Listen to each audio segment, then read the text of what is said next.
નમસ્કાર, આપ જોઈ રહ્યા છો મંતવ્ય ન્યૂઝ અને સીધો સંવાદ સાથે હું છું રોનક મોટવાડિયા।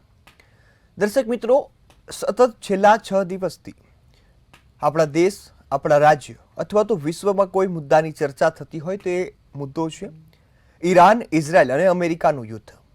આ યુદ્ધ હવે ધીરે ધીરે વધુ ગંભીર બનતું જઈ રહ્યું છે અને યુદ્ધની પરિસ્થિતિના કારણે વિશ્વના અનેક ખૂણા પર તેની અસર પણ વર્તાઈ રહી છે અને ખાસ કરીને ગલ્ફ દેશો પેટ્રોકેમિકલ, જેમાં કાચું તેલ, ગેસ આ માટે ખૂબ મહત્વની ભૂમિકા ભજવે છે અને આ તમામ વસ્તુઓ આપણા દેશને, આપણા ગુજરાતને પણ એટલા જ પ્રમાણમાં અસર કરે છે અને સાથે સાથે ગલ્ફ દેશોમાં ભારતના, આપણા ગુજરાતના અનેક લોકો વસવાટ કરે છે, ત્યાં નોકરી અને વ્યવસાય કરે છે। અત્યારે તેમની સ્થિતિ ખૂબ ગંભીર બની છે, ભયના માહોલ, ભયના ઓથાર નીચે તેઓ જીવી રહ્યા છે। એક તરફ જ્યારે આ તમામ લોકો ગલ્ફના દેશોમાં પહોંચ્યા ત્યારે ભારત માટે ખૂબ ગર્વની વાત હતી। એ પરિવારોની આવક શરૂ થઈ હતી અને સાથે તમામ દેશોમાંથી અત્યારે એ લોકો ભારતમાં ડોલર મોકલતા હતા, કમાણી કરીને પરિવાર સુધી આ પૈસા પહોંચાડતા, જેના કારણે ભારતીય અર્થતંત્રને પણ મદદ મળતી હતી। પરંતુ અત્યારે આ સ્થિતિ વિપરીત થઈ છે। અત્યારે આ તમામ ડોલર પહોંચાડનારા વ્યક્તિઓને ભારે હાલાકી ભોગવવી પડે છે। ઘણાના ઘર વિખેરાઈ ગયા, ઘણાની નોકરી છૂટી ગઈ, ઘણાના ધંધા બંધ થઈ ગયા અને એનું કારણ છે આ યુદ્ધ, જેના કારણે અત્યારે આ તમામ ભારતીયો જે વિદેશમાં વસવાટ કરે છે તેને અસર થઈ છે। પશ્ચિમ એશિયામાં સંઘર્ષ ચાલુ રહે તો ભારતમાં હવે ઉર્જા સંકટ પણ આવે તેવી શક્યતા છે। આ સાથે સાથે ગલ્ફ દેશોનું યુદ્ધ ભારતને પ્રભાવિત કરી રહ્યું છે। ભારત પ્રભાવિત એ રીતે થઈ રહ્યું છે કે તેના કારણે ભારતના નાગરિકો ત્યાં વસી રહ્યા છે, એ નાગરિકોને પણ હાલાકી પડે છે। એ નાગરિકો અત્યારે ડોલર મોકલાવતા બંધ થયા છે તો અનેક જગ્યાએ નોકરીઓ બંધ થઈ છે અને ભારતમાં ખાસ જો વાત કરવામાં આવે તો ક્રૂડ એ ગલ્ફ દેશોમાંથી આવતું હોય છે, સાથે સાથે ગેસ એ ગલ્ફ દેશોમાંથી આવતો હોય છે અને તેના ભાવ અત્યારે વધી ગયા છે। તો બીજી તરફ લોકો વિદેશમાં ફસાતા પરિવારોની ચિંતા વધી ગઈ છે। પરિવારો હવે એ ચિંતા કરી રહ્યા છે કે મારું સ્વજન દેશ ક્યારે પરત ફરશે, સુરક્ષિત ક્યારે થશે। આ વચ્ચે ભારતમાં ડોલરની આવક પણ બંધ થઈ ગઈ છે, કારણ કે એ તમામ લોકો અત્યારે માત્ર એક જ ઈચ્છા ધરાવી રહ્યા છે, એક જ ઈચ્છા રાખી રહ્યા છે કે અમે વહેલી તકે ઘરે પહોંચી જઈએ અથવા તો આ યુદ્ધનો માહોલ વહેલી તકે શાંત પડે, જેના જ કારણે અત્યારે પરિવારો ચિંતિત બન્યા છે, વિદેશમાં વસતા લોકો ચિંતિત બન્યા છે। આજે મુદ્દાની ચર્ચા કરવી છે અને જાણવું છે કે આ ગલ્ફ દેશોનું યુદ્ધ ભારતીય અર્થવ્યવસ્થાને કઈ રીતે અસર કરશે। ભારતીય અર્થવ્યવસ્થામાં જે ડોલરનો સપોર્ટ હતો શું નબળો પડશે અથવા તો આ સ્થિતિને સુધારવા હવે શું કરી શકાય। આર્થિક રીતે આ યુદ્ધ કયા કયા દેશોને અસર કરવાનું છે, ભારતીય અર્થવ્યવસ્થાને કઈ રીતે પ્રભાવિત કરવાનું છે પણ જાણવું છે। ગલ્ફનું યુદ્ધ અત્યારે માત્ર 3 દેશો પૂરતું સીમિત નથી રહ્યું, પરંતુ અનેક દેશો સાથે દુશ્મનાવટ શરૂ થઈ ગઈ, અનેક દેશો પર હુમલા થઈ ગયા છે, જેના કારણે યુદ્ધ વિશ્વ યુદ્ધમાં પરિવર્તિત થાય તેવું પણ લાગે છે, તેવું પણ સંકટ તોડાઈ રહ્યું છે અને આ સંકટ જો આવે તો ભારત સહિત સમગ્ર વિશ્વના દેશોની અસર થવાની છે, અર્થવ્યવસ્થાઓને અસર થવાની છે, દેશનો વિકાસ પછડાવવાનો છે। ભગવાનને પ્રાર્થના એવી જ છે કે આ યુદ્ધ આગળ ન વધે, ત્યારે જ શાંત થઈ જાય, પરંતુ સ્થિતિ એવી છે કે અમેરિકા સતત ધમકીઓ આપી રહ્યું છે, ઇઝરાયલ સતત ધમકીઓ આપી રહ્યું છે અને ઈરાનના અનેક ઠેકાણા ઉપર હુમલા કરી રહ્યું છે। ઈરાનના સમુદ્રી જહાજો પર અમેરિકા દ્વારા હુમલો કરવામાં આવ્યો, શ્રીલંકા નજીક હુમલો થયો, જેમાં અનેક નૌકાદળના ઈરાનના જે સૈનિકો હતા તે ઘાયલ થયા, અનેકના મોત થયા, અનેક હજુ પણ ગુમ છે। સ્થિતિ ખૂબ જ ગંભીર બનવા જઈ રહી છે કે પશ્ચિમ એશિયામાં વસવાટ કરતા ભારતીયોને હવે શું અસર થવાની છે। અહીંથી લાખો રૂપિયા ભરી પોતાના પરિવારના સપના લઈ જે લોકો ગલ્ફ દેશમાં ગયા છે તેમની શું સ્થિતિ થવાની છે? શું એમને હાલાકી ભોગવવી પડશે અથવા તો શું તેમને માટે આ સ્થિતિમાં સુધારો લાવવા માટે કોઈ સરકાર પગલાં લેવાની છે? અર્થવ્યવસ્થા શા માટે પ્રભાવિત ન થાય એ પણ એક સવાલ છે, કારણ કે ગલ્ફ દેશોએ અનેક જગ્યા પર આ જ રીતે પ્રભાવ પાડતા આવ્યા છે। ગલ્ફ દેશો તમામ વિશ્વના દેશો માટે ખૂબ જ મહત્વના હોય છે। આ મુદ્દા પર આજે ચર્ચા કરવી છે ત્યારે મારી સાથે જોડાયા છે ચેતનભાઈ પટેલ, જેઓ આર્થિક વિશ્લેષક છે, અને કિશોરભાઈ ભાનુશાલી કે જેઓ એક અર્થશાસ્ત્રી છે. આ બંને મહાનુભાવોનું મંતવ્ય ન્યૂઝ પર સ્વાગત છે. શરૂઆત ચેતનભાઈ હું આપનાથી કરીશ. ગલ્ફ દેશોનું યુદ્ધ આર્થિક રીતે કઈ રીતે અસર કરી રહ્યું છે અને સાથે સાથે ત્યાંથી ડોલર અથવા તો કોઈ પણ કમાણી મોકલતા ભારતીયો પર શું અસર થશે?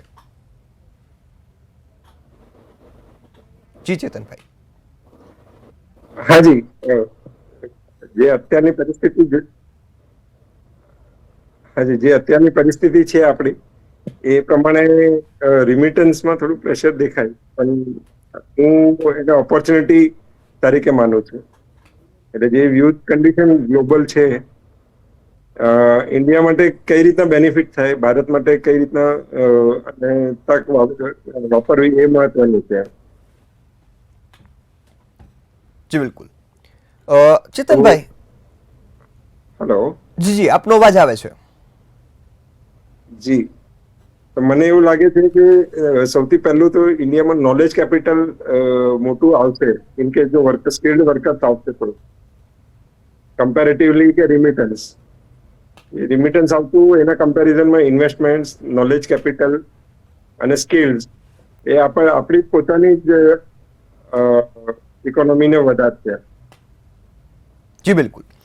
કિશોરભાઈ હું આપની પાસે આવીશ. હવે આ સમગ્ર જે પરિસ્થિતિ છે, આર્થિક રીતે આ યુદ્ધની પરિસ્થિતિને કઈ રીતે જોઈ રહ્યા છો ને નુકસાન શું થશે અથવા તો શું અસર થશે? જ્યાં સુધી જો અમારો અવાજ આવે છે? જી જી. યા, થેન્ક યુ.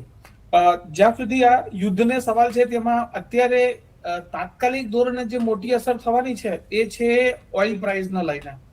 કેમ કે અત્યારે જે સ્ટ્રેટ ઓફ હોર્મઝને એ લોકોએ જે બ્લોક કરી છે, હવે એના કારણે જે એક મોટી અસર આવવાની છે એ છે તમારા ક્રૂડ ઓઇલ ઉપર. ભારત 85% ક્રૂડ ઓઇલ ઇમ્પોર્ટ કરી રહ્યું છે અને એમાંથી મોટા ભાગની એક ક્રૂડ ઓઇલની જે ઇમ્પોર્ટ છે એ સ્ટ્રેટ ઓફ હોર્મઝ તરીકે ત્યાંથી એ રૂટમાંથી આવવાની છે, જેને ઈરાને અત્યારે બ્લોક કરી દીધું છે.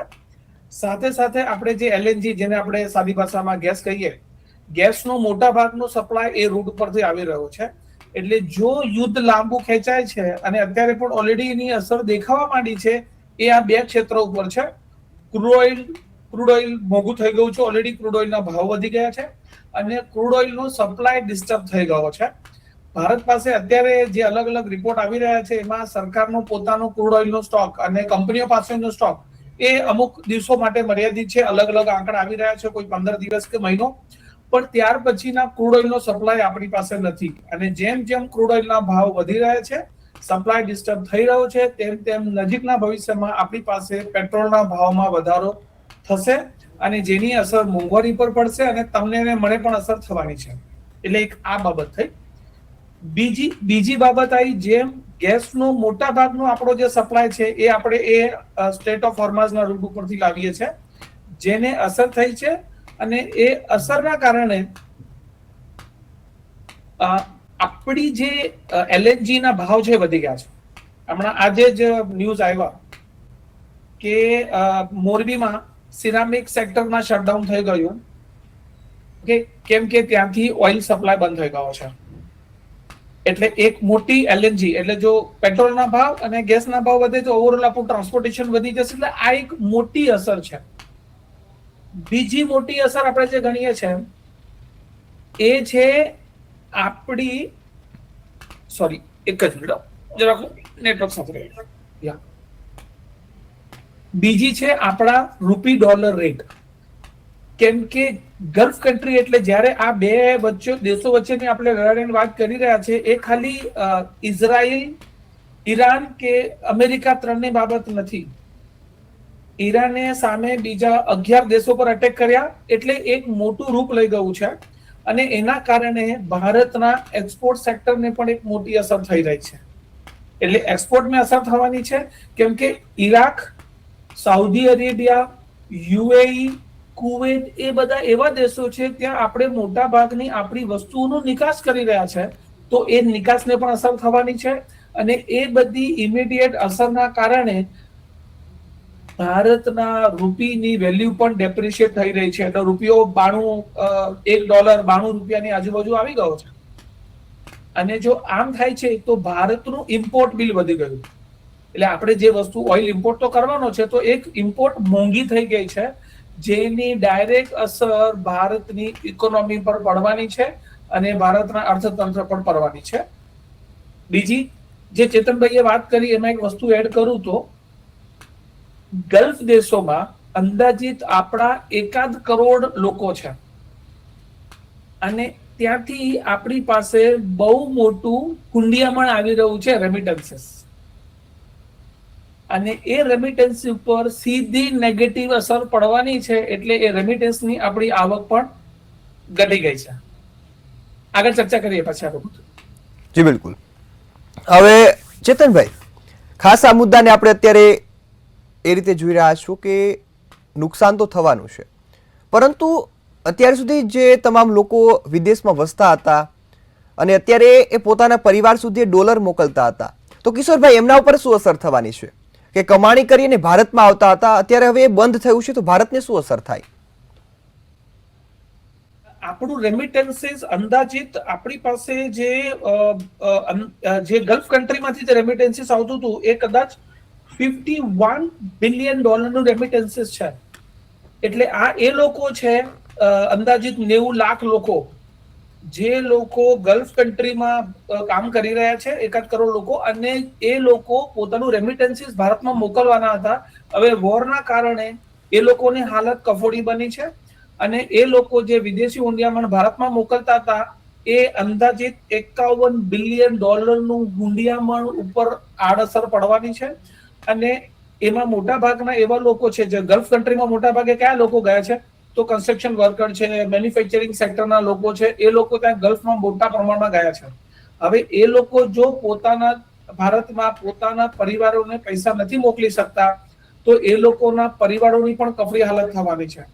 એટલે એ અર્થતંત્ર માટે અને એ લોકો માટે એક બહુ માઠા સમાચાર કહેવાય કે જો વોર લાંબી ચાલે છે તો એની બહુ મોટી અસર રેમિટન્સીસ ઉપર પણ થવાની છે. અને રેમિટન્સીસ એક બાબતમાં તમને કહી દઉં આંકડા પ્રમાણે, તો ભારત માટે આ પ્રકારના રેમિટન્સીસ એ આપણી જીડીપીના 3.5% છે. અને એ કદાચ જોવા જઈએ તો ઇન્ડિયાના અમેરિકા ટ્રેડ કરતા વધારે છે. એટલે એક જીડીપીના 3.5% એટલે અંદાજિત 9 મિલિયન 38% રેમિટન્સીસ તો ગલ્ફ કન્ટ્રીમાંથી આવે છે. એટલે એની અસર બહુ મોટી થવાની છે. જી બિલકુલ. ચેતનભાઈ, હવે હું તમારી પાસે આવીશ ને એક મુદ્દો એ સ્પષ્ટ કરવાની આપણે કોશિશ કરીને દર્શક મિત્રોને સમજાય કે અત્યારે માહોલ એવો છે કે ડીઝલ પેટ્રોલના ભાવ વધી જશે, ગેસના ભાવ વધી જવાના છે, સાથે સાથે મોંઘવારી વધવાની છે અને પેટ્રોલનો સ્ટોક નહીં મળે. આ વાતમાં કેટલું સત્ય? જી ચેતનભાઈ.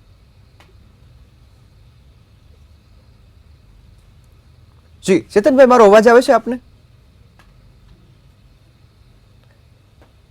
લાગે છે કંઈક ટેકનિકલ પ્રોબ્લેમ છે. કિશોરભાઈ, આજ પ્રશ્ન આપને કે પેટ્રોલ ડીઝલના ભાવ વધે, ક્રૂડ ઓઇલના ભાવ વધે, કેટલી શક્યતા અને વાત કેટલી સાચી? વાત સાચી નહીં, 100% સાચી. એટલા માટે કે ભારત પોતાની જે ઓઇલ ઇમ્પોર્ટ છે, જેને આપણે બેઝિકલી દર્શકો માટે વાત કરીએ તો ક્રૂડ ઓઇલ છે, એ ક્રૂડ ઓઇલને જ્યારે પ્રોસેસ કરવામાં આવે તો એમાંથી પેટ્રોલ, ડીઝલ અને બધા પેટ્રોલિયમ પ્રોડક્ટ નીકળે છે. અને ભારત પોતાની ક્રૂડ ઓઇલની રિક્વાયરમેન્ટમાંથી અંદાજિત 85% ક્રૂડ ઓઇલ આપણે ઇમ્પોર્ટ કરી રહ્યા છે. અને એ ઇમ્પોર્ટ પૈકી અંદાજિત 25% ક્રૂડ ઓઇલ જે છે એ આ સ્ટેટ ઓફ હોર્મઝમાંથી આવે છે. અને જેમ આ વોર ચાલુ થઈ, ઓલરેડી ક્રૂડ ઓઇલના ભાવમાં 15 થી 20% વધારો થઈ ગયો છે. એટલે $60 મળતું ક્રૂડ ઓઇલ અત્યારે ઓલરેડી $70-72 ઉપર પહોંચી ગયું છે. અને એસ્ટિમેટ છે કે કદાચ આ $100 ઉપર જશે. એટલે જો ક્રૂડ ઓઇલ મોંઘું થાય છે તો નેચરલી તમારા પેટ્રોલિયમ પ્રોડક્ટના ભાવમાં વધવાનું છે, એમાં કોઈ ડાઉટ જ નથી. અને સાથે સાથે આપણે જે એલએનજી, કદાચ તમે આજે ન્યૂઝ સાંભળ્યા હોય, અડાણી ટોટલે પોતાના ગેસના ભાવમાં ઓલરેડી વધારે કરી દીધો છે. એટલે એની 100% અસર થવાની છે, એમાં કોઈ બેતમત નથી. જોવાનું એ છે કે આ વોર કેટલી લાંબી ચાલે છે અને કેટલા દિવસ સુધી આ જે ઓઇલ સપ્લાય છે, જે રસ્તેથી ઓઇલ આવે છે, ઓકે, સ્ટેટ ઓફ હોર્મઝમાંથી, એને ઈરાન કેટલાક દિવસ સુધી બ્લોક કરી રાખે છે. અને જ્યારે આ પેટ્રોલ અને ગેસના ભાવ વધે છે ત્યારે સરકાર લોકોને થોડીક રાહત રહે એના માટે શું કરી રહી છે? એમ કે તમને ને મને બધાને ખબર છે કે પેટ્રોલ ડીઝલ એને તમે જીએસટી માંથી બહાર રાખ્યું છે અને એમાં બહુ મોટી રકમ આપણે જે કદાચ પેટ્રોલના પૈસા ભરીએ છે એમાંથી એક મોટી રકમ સરકારને ટેક્સ પેટે જાય છે. પછી એક્સામ્સ હોય ને સ્ટેટ ટેક્સ ને સેન્ટ્રલ ટેક્સ ને હોય. એટલે આ દરમિયાન જો સરકાર ટેક્સમાં થોડી રાહત આપી અને પેટ્રોલના ભાવ કંટ્રોલ કરે તો સારું છે. નહીં તો 100% ક્રૂડ ઓઇલ 100 રૂપિયા પર વધવાનું છે અને પેટ્રોલના ભાવનો માર પડવાનો છે. એમાં કોઈ બે મત નથી. જી બિલકુલ. કિશોરભાઈ, ખૂબ સરસ વાત કરી. હવે આગળ પણ તમે જણાવ્યું કે ડોલર મોકલતા વ્યક્તિઓને પણ અસર થવાની છે. અત્યારની સ્થિતિ એ જોઈએ તો ગુજરાતના ઉદ્યોગમાં મોરબીમાં એવી વાત સંભળાણી છે કે સિરામિકના કારખાના બંધ થવાના આરે છે અને 15 જેટલા કારખાના 6 દિવસમાં બંધ પણ થઈ ચૂક્યા છે. હજુ પણ આગામી સમયમાં જો આ રીતે અસર થાય તો આપણી અર્થવ્યવસ્થાને બચાવવા માટે કોઈ પગલું ખરું આપણી પાસે? જો અત્યારે એક વસ્તુ તો બહુ ક્લિયર હતી કે ભારતે આ પ્રકારની જ્યારે વૈશ્વિક પરિસ્થિતિ બદલાય ત્યારે એક દેશ તરીકે તમે શું સ્ટેન્ડ લો છો ઇમ્પોર્ટન્ટ છે. આપણે કદાચ સ્ટ્રેટેજી કર્યું હોય કે થઈ ગયું હોય, વિશ્વ માટે આપણે એક મેસેજ એવો ગયો કે આપણે આ વોરમાં અમેરિકા અને ઇઝરાયલના પડખે છે. કેમ? તો કે વોર થઈ એના આગલા દિવસે આપણા પ્રધાનમંત્રી ઇઝરાયલમાંથી પાછા આવ્યા હતા. એટલે નેચરલી ઈરાન માટે તો આપણે ઇઝરાયલની સાઈડ ઊભા છે, અમેરિકાની સાઈડ છે. એટલે ઈરાન આપણને એ રસ્તો આપશે નહીં. એ આપણા માટે અત્યારે આપણે ઈરાનના દુશ્મન જ બનીને બેઠા છે. અને આની જે અસર થઈ રહી છે એની અસર માટે સરકારે એક નીતિગત નિર્ણય લેવા પડશે. અને જો એ નીતિગત નિર્ણય નથી લેતા તો જેમ આ સિરામિક એટલા માટે કે સિરામિક ઉદ્યોગની આખી સફળતા, સિરામિક ઉદ્યોગ આખો ગેસ ઉપર જ ડિપેન્ડન્ટ છે. ગેસનો સપ્લાય બંધ થઈ ગયો અને એલએનજી માંથી તો આપણે 85 થી 90% એલએનજી ઇમ્પોર્ટ કરી રહ્યા છે અને એમાંથી મોટા ભાગનું એલએનજી આ ઈરાન વાળા રસ્તેથી જ આવે છે. એટલે જેમ એલએનજી ના ભાવ વધ્યા તેમ કારખાના બંધ થઈ ગયા છે. એટલે સરકારે વિચારવું પડશે કે આ બધા કારખાનાઓને રાહત આપવા માટે, અને આ એક સેક્ટર નથી, ક્રૂડ ઓઇલના ભાવ વધશે ને જો પેટ્રોલના ભાવ વધશે તો ટ્રાન્સપોર્ટેશન સેક્ટર વધવાનું છે. એની સામે તમારી અર્થતંત્ર એટલે આપણે જેને જીડીપી ગ્રોથ રેટ ગણીએ છે, જીડીપીના ગ્રોથ રેટ ઉપર પણ એક મોટી નેગેટિવ અસર થવાની છે. હવે આ બધી અસરોને જો તમારે ઓછી કરવી હોય તો સરકારે યોગ્ય નિર્ણય સમયસર લઈ લેવા પડશે. નહીં તો અર્થતંત્ર ઉપર અને લોકો ઉપર એની કડક નેગેટિવ અસર થવાની છે. એના એક ભાગરૂપે સરકાર જે હમણાં ટ્રાય કરી રહી છે એ કરી રહી છે અમેરિકાના પ્રેશરમાં આવી અને આપણે રશિયા પાસેથી ક્રૂડ ઓઇલ લેવાનું ઓછું કર્યું. એટલે રશિયા પાસેથી આપણી જે ક્રૂડ ઓઇલ હતી એ અમેરિકાને ખુશ કરવા માટે આપણે અંદાજિત અડધી કરી લીધી હતી. હવે આ ક્રૂડ ઓઇલનો રસ્તો બંધ થઈ ગયો એટલે ફરી તમારે રશિયા પાસેથી ક્રૂડ ઓઇલ લેવું પડશે. વેનેઝુએલાનું ક્રૂડ ઓઇલ જે આપણા માટે સારું નથી એની ક્વોલિટી અને કોસ્ટ પ્રમાણે, એના પર પણ તમારે નિર્ભરતા વધારવી પડશે. એટલે સરકારે ફરીથી રશિયા સાથે ક્રૂડ ઓઇલ લેવાના વાટાઘાટો ઓલરેડી ચાલુ કરી દીધા છે. એમ કે આજની તારીખમાં કોઈ પણ એવું નથી કહી શકતું કે આ વોર કેટલી ચાલશે. જી બિલકુલ.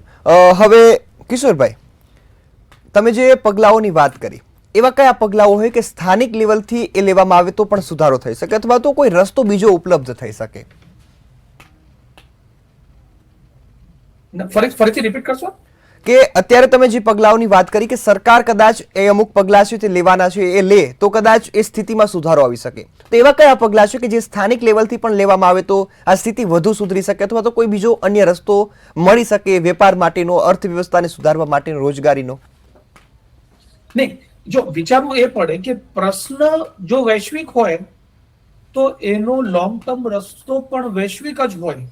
એટલે જે વસ્તુ માટે, અને ખાલી એટલું નથી, આજે Iraq, Saudi Arabia, UAE, Kuwait એ બધા એવા દેશો છે જ્યાં આપણે ઘણા બધા ચીજ વસ્તુઓની નિકાસ કરી રહ્યા છે. હવે એ બધા નિકાસના જે ઉદ્યોગો છે એને પણ અસર થઈ છે. એટલે સરકારે ક્યાંક ને ક્યાંક ટૂંકા ગાળા માટે એ બધા ઉદ્યોગોને એ પ્રકારની રાહત આપવી પડશે. એટલે સમજો કે મોરબીનું સિરામિક ઉદ્યોગ છે, હવે એને જો ગેસના ભાવ વધવાથી વોરના કારણે જો અવળી અસર થઈ હોય તો સરકારે એ ઉદ્યોગો માટે એક થોડું રાહત પેકેજ ડિક્લેર કરવું પડે. બીજું, એ ઉદ્યોગોને જે પુરવઠો જોઈએ એટલે ગેસનો પુરવઠો મળવો જોઈએ એ યોગ્ય રીતે યોગ્ય સપ્લાયમાં મળી રહે એના પ્રકારની કાળજી પણ લેવી પડે. એટલે જો તમારે રોજગારી ટકાવી હોય આ બધા માટે તો આ બધું કામ તમારે કરવું પડશે. કેમ કે અત્યારે સરકાર શું કરી રહી છે, સરકારનો અત્યારે ફોકસ એટલો છે કે આ જે દેશોમાં વોર ચાલી રહી છે, જ્યાં બોમ્બિંગ થઈ રહ્યું છે, ત્યાંથી આપણા નાગરિકોને કઈ રીતે સુરક્ષિત રીતે બહાર લાવવા એના પર ફોકસ છે. એટલે ત્યાંનાને બહાર લાવવાનો પ્રયત્ન તો કરવો છે, પણ અહીંયા જે લોકોને આડઅસર થવાની છે એને સમજાવવા માટે શું કરવું જોઈએ. સાથે સાથે ગેસ અને પેટ્રોલ ડીઝલ ઉપર સરકારે જે એક્સાઇઝ ડ્યુટી વધારી છે, કદાચ તમે જૂના આંકડા જુઓ તો જ્યારે ક્રૂડ ઓઇલ 100 રૂપિયા પર હતો ત્યારે પેટ્રોલ કેટલામાં રૂપિયામાં હતો, અને જ્યારે ક્રૂડ ઓઇલ 60 રૂપિયા પર આવ્યો હતો ત્યારે પેટ્રોલ કેટલામાં આવ્યું હતું. હવે એનો મતલબ એવો થયો કે જેમ જેમ ક્રૂડ ઓઇલના ભાવ ઘટ્યા એ પછી તમે રશિયામાંથી સસ્તું ઓઇલ કેમ નહીં લઈ આવ્યા, ત્યારે સરકારે એક્સાઇઝ ડ્યુટી વધારી અને પોતાના ખિસ્સામાં થોડા પૈસા ભરેલા છે. તો આ સમય છે સરકાર માટે એ પેટ્રોલ ડીઝલ ઉપર જે ભાવ વધવાનો છે, ક્રૂડ ઓઇલના ભાવ વધવાના કારણે એની સામે એક્સાઇઝ ડ્યુટી ઘટાડી અને રાહત આપવાની છે. એટલે આ એક મોટું કામ સરકારે કરવું પડશે. બીજું, એવા ગરીબ લોકો અને મોટા ભાગના જે ગલ્ફ દેશોમાં જે વસ્તી ગઈ છે ભારતની, જે લોકો કામ કરવા ગયા છે, એ બહુ આર્થિક રીતે સદ્ધર લોકો નહીં હોય. આર્થિક રીતે સદ્ધર લોકો યુએસમાં ગયા હશે, યુકેમાં ગયા હશે, કેનેડામાં ગયા હશે, પણ ગલ્ફ કન્ટ્રીમાં મોટા ભાગે મજૂરી કરનાર વર્ગ ગયો છે. તો જ્યારે એ લોકોના પરિવારો આર્થિક સંકટમાં થયા છે તો એ લોકોના પરિવારો માટે પણ સરકારે સ્થાનિક સ્તરે એક રાહત પેકેજ જાહેર કરવું પડશે, જેથી કરીને જ્યાં સુધી પરિસ્થિતિ સુધરે નહીં ત્યાં સુધી એ લોકોના પરિવારને પણ થોડી રાહત મળી રહે. જી બિલકુલ. એટલે આ બધા પગલા છે. ખૂબ સરસ વાત કરી કિશોરભાઈ. હવે એક મુદ્દાને એ પણ આવરી લેજો કે જો કદાચ એ તમામ લોકો અત્યારે અહીંથી લાખો રૂપિયા ભરીને ત્યાં કામ કરવા માટે ગયા છે ને પરત ફરી આવવું પડે અથવા તો એ નોકરી છોડવી પડે, ધંધો છોડવો પડે, તો એની સીધી અસર દેશ પર વર્તાય ખરા? જો બે વસ્તુ આવે છે, એક છે કે એ જે લોકો ગયા છે એ લોકો કઈ પરત આવવાના એવું નથી. ઓકે, મારા ઘણા બધા મિત્રો છે ગલ્ફ કન્ટ્રીઝમાં છે અને ત્યાં જ્યારે એમની સાથે ત્યાં વાત કરીએ તો એ લોકો પાસે કઈ પરત આવવાનું એવું નથી કે એ લોકોને ખબર છે કે પરત આવીને શું કરશે, કેમ કે એ લોકોને એટલી પણ ખબર છે કે ભારતમાં એટલી રોજગારીની તકો નથી. જો એટલી બધી રોજગારીની તકો અહીંયા હોત તો એ લોકો ગયા જ ન હોત. પણ જો એ વસ્તી ભારતમાં આવે છે, હવે જો ગલ્ફ કન્ટ્રીમાંથી કોઈ આવશે એટલે કદાચ હું ચેતનભાઈથી થોડોક ડિફરન્શિએટ કરીશ કે થોડો અલગ મંતવ્ય છે મારું કે એ નોલેજ ઇકોનોમી નથી, એ મજદૂર વર્ગ છે, એ ઓલરેડી ભારતમાં છે એટલે એનાથી ભારતને કોઈ મેજર બેનિફિટ થવાનો નથી. પણ એ લોકો માટે નવી રોજગારીની તકો ભારતમાં ઊભી કરવી, એટલે ભારતમાં ઓલરેડી અત્યારે આપણે બેકારીનો એક સામનો કરી રહ્યા છે, હવે એમાં વધારો થશે કેમ કે એટલી એ લોકોને આપણે આપણા દેશમાં ફરી સમાવી શકીએ એવી રોજગારીની તકો હાલ આપણી પાસે નથી. એટલે જે બેરોજગારીનું ભારણ છે, એટલે બે મુદ્દા થશે, એક મોંઘવારી વધવાની છે અને બેરોજગારી વધવાની છે. એટલે આ બે મેઇન મુદ્દા છે જેના પર કામ કરવું પડશે. અને સાથે સાથે એક મુદ્દો કદાચ હું રહી ગયો, એ કદાચ બહુ મોટી અસર આપણી પર આવી રહી છે, એ છે ફર્ટિલાઇઝર.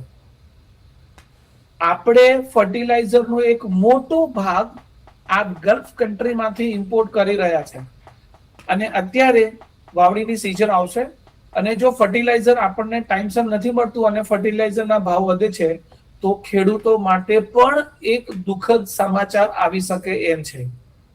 જી બિલકુલ. એટલે બંને વસ્તુ આપણે ધ્યાન રાખવાની છે. કિશોરભાઈ ખૂબ સરસ વાત કરી. આ મુદ્દો ખેડૂતો માટે એટલો મહત્વનો છે કારણ કે આમ તો આપણે ખેતી પ્રધાન દેશ તરીકે ભારતને ઓળખીએ છીએ ને અત્યારે તમે જો પ્રકારે વાત કરી પ્રકારે સ્થિતિ થાય તો એ ખેડૂતો પણ તૂટી જાય અથવા તો તેમની જે ઉત્પાદન છે તે ઘટે તો આર્થિક વ્યવસ્થા ખેડૂતોની અને દેશની બંનેની ખોરવાય. હવે કદાચ જો આ મોંઘવારીમાં પેટ્રોલ ડીઝલના ભાવ વધવાની વાતો થઈ રહી છે, પરંતુ રશિયા પાસેથી આપણે ઇમ્પોર્ટ કરી શકીએ એવી શક્યતા કેટલી? હમણાં જ્યારે આ વોરની વાત થઈ ને, અને જ્યારે આ ક્રૂડ ઓઇલના સપ્લાયને ડિસ્ટ્રપ્શનની વાત આવી, ત્યારે રશિયાએ સામેથી આપણને ઓફર કરી છે. ઓકે, પણ આપણા માટે સ્ટ્રેટેજિક પોઝિશન એવી છે કે આપણે અમેરિકાના દબાવમાં, એટલે અમેરિકાએ જેટલું ટેરિફ ઘટાડી એના દબાવમાં આપણે રશિયા પાસેથી ઓઇલ લેવાનું ઓછું કર્યું હતું. હવે જો ફરી તમે રશિયા પાસેથી ઓઇલ લેવા જાઓ છો તો અમેરિકાને તમે નારાજ કરી રહ્યા છો, અને નારાજગીમાં જો અમેરિકા ફરી ટેરિફ વધારી દે, એટલે હવે પ્રશ્ન રહ્યો કે આપણે આ પરિસ્થિતિમાં રશિયા પાસે જવું કે અમેરિકા પાસે જવું. કેમ કે આપણે ઇઝરાયલની નજીક જઈ અને એક મેસેજ આપેલો છે કે અમે અમેરિકા અને ઇઝરાયલની સાથે છે. હવે જો તમે ફરી ક્રૂડ ઓઇલ માટે રશિયા પાસે જાઓ છો, અને રશિયા તૈયાર છે, રશિયાને વાંધો નથી, પણ એક વખત તમે ફરી રશિયા પર જાઓ છો તો ક્યાંક ને ક્યાંક તમે અમેરિકાની નારાજગી વેઠવાના છો, અને એના માટે તમે કેટલા તૈયાર છો એ જોવું પડશે. અને હાલમાં આપણા જે સિનિયર લીડર છે, પોલિટિકલ લીડર છે, એની પાસેથી આવા કોઈ સંકેત મળેલા નથી. કેમ કે અત્યારે રાહ જોવાઈ રહી છે કે આપણી પાસે એકચ્યુઅલી ક્રૂડ ઓઇલનો ભંડાર કેટલો છે, તો કે ભાઈ સરકાર પાસે થોડો ભંડાર છે અને થોડો પ્રાઇવેટ કંપની પાસે છે, એ બધું મળીને એકાદ મહિના સુધી આપણને વાંધો આવે એવો નથી. પણ એક મહિના પછી, એટલે આશા અત્યારે એવી છે કે આ જે વોરના જે વાદળો છે એ થોડા જલ્દી સેટલ થાય. કેમ કે ભારતે એવું કોઈ ઓફિશિયલ સ્ટેટમેન્ટ નથી આપ્યું. કઈ રીતે? તો આપણે એવું પણ નથી કીધું કે અમે આપણે અમેરિકા કે ઇઝરાયલની સાથે છે, અને એવું પણ નથી કીધું કે અમે ઈરાનની સાથે છે.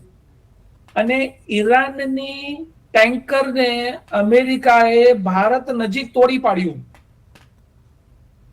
અને એની સામે ભારતે કોઈ સ્ટેટમેન્ટ નથી આપ્યું. એટલે એ વસ્તુ પણ ઇન્ડિકેટ કરે છે કે ભારત માટે થોડાક કપરા કઠણ તો છે. જ્યાં સુધી આપણે એક ફર્મ સ્ટેન્ડ નહીં લઈએ, અને જ્યારે આ વૈશ્વિક પરિસ્થિતિ થાય ત્યારે શાંતિ રાખો. એના કરતા મહત્વની બાબત એ હોય છે કે તમે કોની પડખે ઉભા રહો છો, કેટલી મજબૂતાઈથી તમે ઉભા રહો છો. કેમ કે આ પરિસ્થિતિ એવી થઈ કે જ્યાં ઈરાનને સપોર્ટ કરવા માટે ઇનડાયરેક્ટ રશિયા અને ચીન એ સપોર્ટ કરી રહ્યું છે. જ્યારે રશિયા ઈરાનની પડખે છે, અને તમે જો ઈરાનની પડખે નહીં હોય તો રશિયા તમને મદદ નહીં કરે. જી બિલકુલ, એટલે ધ્યાન રાખવું પડશે. જી બિલકુલ. કિશોરભાઈ, ખાસ સમયની મર્યાદા છે એટલે કાર્યક્રમને સમાપ્ત કરવો પડશે. આપ અમારી સાથે જોડાયા, આ મહત્વના મુદ્દા પર જે ખૂબ સરસ રીતે ચર્ચા કરીને માહિતી આપી બદલ આપનો ખૂબ ખૂબ આભાર. હાલ આશા એવી જ છે કે યુદ્ધ ટૂંક સમયમાં સમાપ્ત થશે. આ આશા સાથે અહીં કાર્યક્રમ પણ સમાપ્ત કરીએ છીએ. ફરીથી મળીશું એક નવા વિષય સાથે. ત્યાં સુધી મને રજા આપશો. નમસ્કાર.